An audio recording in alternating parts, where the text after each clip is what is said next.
हरे कृष्णा। एक बार फिर से मैं आप सबके समक्ष रसखान जी के एक सुंदर से पद को लेकर के उपस्थित हूं। इस पद में आप दर्शन करेंगे एक प्रेममयी ईर्ष्या का जो गोपियों को हो रही है, क्योंकि गोपियां बहुत ही इनसिक्योर फील कर रही हैं भगवान कृष्ण को लेकर के। वो अपने सौत से परेशान है, यानी सौतन से परेशान है। आप सभी जानते हैं सौतन कौन होता है। और इस सुंदर से लीला को महान कवि, महान भक्त रसखान जी ने एक सुंदर से पद में संकलित किया है। तो आइए हम आनंद उठाते हैं इस सुंदर से पद का। दर्शन कीजिएगा लीला का।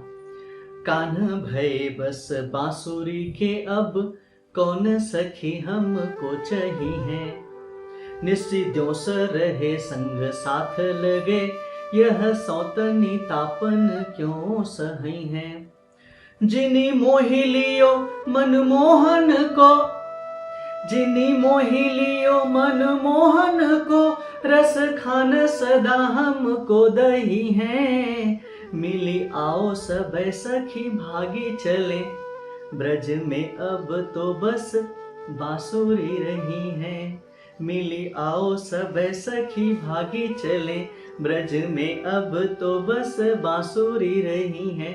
तो गोपियां कहती हैं, गोपियां आपस में बात करती हैं। क्या बात करती हैं? हे सखी, कान्हा हमारे कृष्णा अब तो हमारे सौतन के हो गए हैं। और सौतन कौन है? कोई और नहीं, भगवान की अपनी बांसुरी।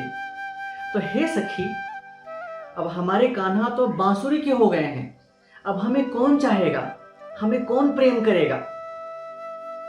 और वो बांसुरी की विशेषता क्या है?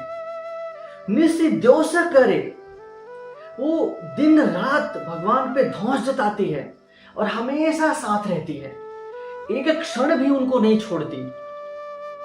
अरे ये दुख हमसे नहीं देखा जाता, ये तप, ये तपन, ये दुख हम क्यों सहें? ये सौतन के द्वारा दिया हुआ तपन हम क्यों सहें? और वो बांसुरी, वो सौतन कोई छोटी मोटी चीज, छोटी मोटी पर्सनैलिटी नहीं है। जिन्हीं मोहि लियो मनमोहन को, भगवान कृष्ण जो मन को मोहने वाले हैं, जो सर्वाकर्षक हैं, पूरे ब्रह्मांड का एक एक जीव जिनसे आकर्षित हो जाता है, वो बांसुरी उनको मोह लिया। जिन्हीं मोहि लियो मनमोहन को, रसखान जी इस बड़े सुंदर से लीला का दर्शन करते हुए कहते हैं, रसखान जी कहते हैं कि जिन्हीं मोहि लियो मनमोहन को, जिसने मनमोहन को ही मोह लिया, तो ये दुख हमेशा हमको देगी। क्या बोलते सखिया? ये हमेशा हमको दुख, जब भगवान को मोह लिया तो हमेशा हम दुख में रहेंगे। इसलिए हे सखी, हे सखियों, आओ सबे, आओ सब हम लोग क्या करें? आओ सबे सखी भागी चलें, हम यहां से ब्रज से भाग चलें। ब्रज में अब तो बस बांसुरी रही है। तो ब्रज में कौन रहेगा? बांसुरी रहेगी। है ना बहुत ही हास परिहास और बहुत ही प्रेममयी ईर्ष्या वाली लीला। आप कमेंट में जरूर बताइए आपको कैसा लगा और ये लीला कैसी लगी। हरे कृष्णा।